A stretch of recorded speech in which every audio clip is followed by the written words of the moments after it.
Hey everybody, welcome back to Black Lotus, where we talk about all things strange and unusual. And speaking of strange, I don't know about you, but we're really into the Netflix series Stranger Things. And we've watched all the seasons and just love it. But I don't know if you know this or not, but it's actually based on I don't know if it's a true story, but it's speculated to be a true story, But anyway, before we get into that, I want to remind everybody that we have a group over at Facebook called the Black Lotus Discussion Group, and I'll drop a link to that in the bottom. And if you're into the things we talk about here, and I'm assuming you are if you are here, definitely check that out. I think you would really enjoy it because we have a lot of people there that are experts in their fields of paranormal, UFOs, aliens, cryptids, and so if you've got questions about this stuff, definitely check us out. And and again, if you too are a paranormal expert or something, definitely check out our group there. It's a great bunch of people. I also want to remind you to like and subscribe to our YouTube page, our YouTube channel rather, and also if you happen to be one of the podcast listeners, definitely follow us wherever you are. So anyway, let's get on to this today. So there is about 755 acres of an area in our area called Montauk. And it's up in the eastern tip of Long Island. And about 415 acres of that is dedicated to a military base that is now abandoned. But all the buildings are still there, and it's a crumbling structure, I guess. And anyway, the name of that military base is called Camp Hero. And, a lot of people talk about Area 51 and how it's a top secret military base, but I think a lot of people don't realize that there are top secret military bases all over the nation here in the U.S. And this was certainly one of them.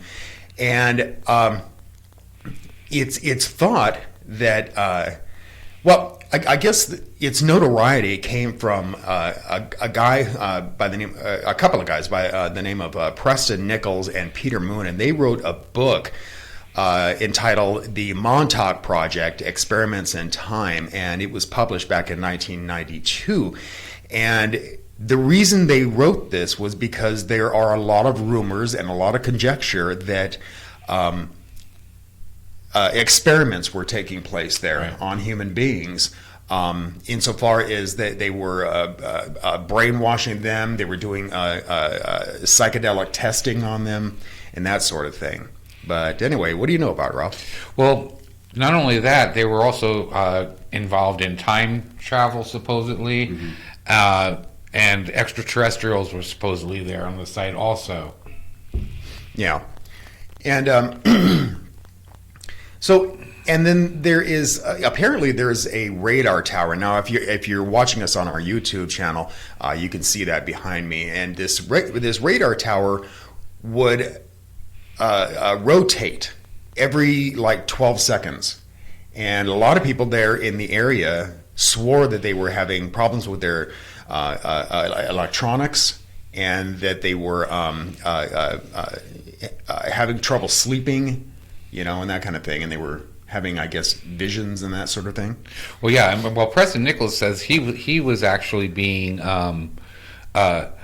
abducted in the middle of the night and was being used for extraterrestrial experiments after he decided he didn't want to do it anymore against his will. So really yeah. Well, apparently he worked there. He worked on this tower, didn't he? Right. Yeah. But yeah, and this tower is the only one that remains. I guess there were a lot of them throughout the nation, and what they said this tower was doing was that it was connected to other radar that was actually out in the ocean, and they were saying they would get like a 30-minute heads up if the Russians were sending something over. Interesting. Yeah, but anyway, they've all been decommissioned except for this one, and it's actually been named as a national landmark. Well, Nicholas, besides working on that, he was the electric engineer there. Okay. Like you said. He said that there was lots of grays, little grays and larger grays, and a variety of reptilian beings there. He said the large grays didn't want anything to do with him, though, that then he'd walk into a room and they'd leave. Really? Yeah, he said they were not very friendly. I wonder if they just considered his position inconsequential or something, maybe. Good possibility. Yeah. But yeah, so apparently there were a lot of experiments that were taking place under this tower, and apparently thousands of children were allegedly taken from the streets and then kept below and abused and programmed into these super soldiers that they called the Montauk Boys. And apparently they use some sort of powerful frequency, and scientists supposedly tapped into the conscience and could control their minds.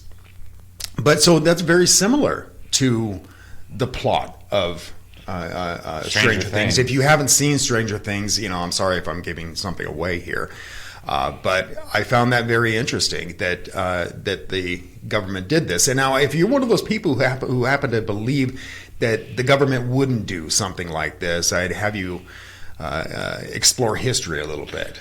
I mean, you think back to the Tuskegee experiment, where they took like 600 African American men, and 300 of whom had syphilis.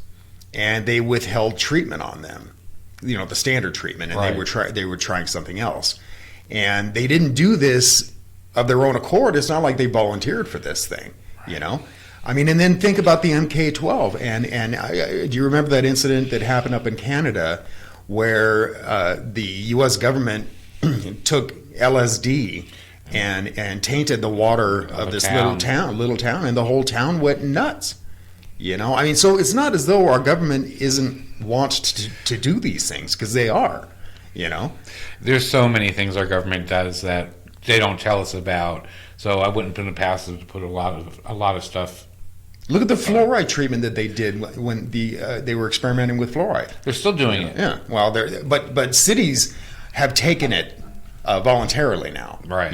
And so now it's just a standard thing in water. But at first it wasn't, and they just did it without anybody knowing about it, So it's not as though the government doesn't do this stuff, because they do. But yeah, and then off the coast of Montauk, there's a little island there where they think that the government has an installation there too, and they think that they were doing animal experimentation, like they were mutating animals. And I want to show you a picture of this animal that washed up on shore that's kind of non-recognizable. I mean, it looks like it has a little beak, but it looks like it's part beaver or something. Yeah. But then again, it's like a dog's body. It's been explained away as possibly a decomposed raccoon that may have been in the water too long. But I don't know. All I do know about it is that the state park authorities scooped it up, and it was never seen again. So of course, yeah. But there was one of the people who were involved and worked there also said there was a thing called the Monarch chair, which was a mind reading device, and he said that once they were accidentally summoned up a monster from a subject's imagination, and that it ran amok through the airbase, causing damage and problems. That's very Stranger Things. Yeah, very, yeah. Well, and like you said, they were working on time travel, and I think they were trying to open up a portal. Well, one of the people, Alfred Balak, I believe is his name, he was also involved in the Philadelphia experiment and was the main person that was down in the Camp Hero. Really. So was he part of maybe Project Paperclip? Probably. Those Nazi scientists that we kind of abducted for their... Probably. Huh, interesting.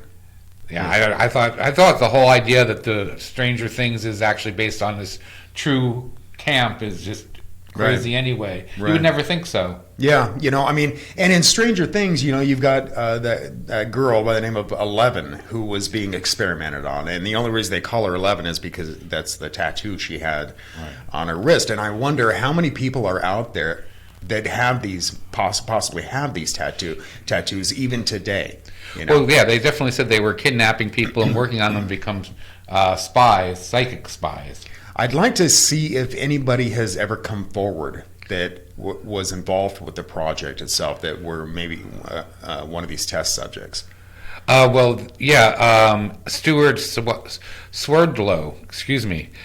He came out, and he was the one who said that there was all the aliens' bases down there, and he was one that was being used as experiments. Really? Experiments. What did they do to him, dude? He was one of those people that was in the psychic chair, and also he was one of the people involved with the aliens and trying to communication. Yeah. Recently.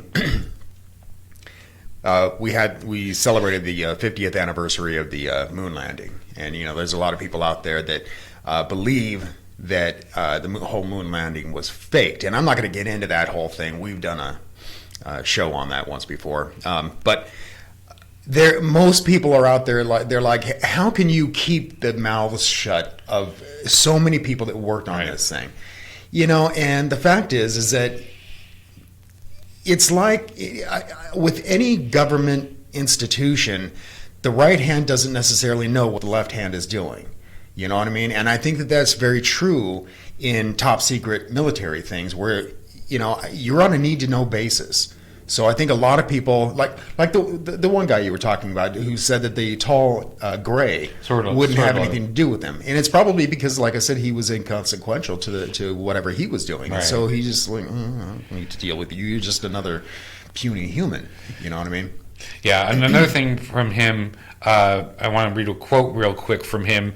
He said that beatings, a lot of torture, electric shock, burials, near drownings, they'd bring you to the point of death and then it would save you. And a person doing this would be your rescuer and would say, I'm the one that saved you, and remember that. Sure. And that became your handler. Yeah, so brainwashing techniques. Exactly. That's exactly right. I mean, it's very typical. But yeah, I don't know. This is a interesting case. I've heard of the whole thing at Camp Hero and Montauk. I've heard about this for years, and I never really got the correlation with Stranger Things. Right? Because Stranger Things, I swear to God, it's based entirely on this. I mean, they're even in a little town like Montauk. Yeah. It's very strange, but yeah. But yeah, I kind of enjoyed looking into this. Yeah, well, subject. we enjoyed the show so much, and to find out that it was based on something like this was really cool. Yeah. I mean, you don't have the big, what do they call it? Demigorgon? You don't really have that in this story, but I mean, something like that thing that washed up on shore. And it looked like a demigod. Yeah. Yeah. And who knows what they may have unleashed if they were trying to deal with time travel and trying to open a portal to another like that dimension. one guy said that there was a creature out of one of their imaginations that ran amok during the whole base. That'd be scary. Yeah, man. But anyway, let's get out of here. Sounds good. Yeah. Anyway, folks, again, don't forget that we have that group over at Facebook, and if, like I said, if you're into this kind of stuff, definitely join us. I think you get a lot out of it. And also, like I said, don't forget to like and subscribe and to follow us at our podcast as well. So anyway, until next time, keep thinking and question everything.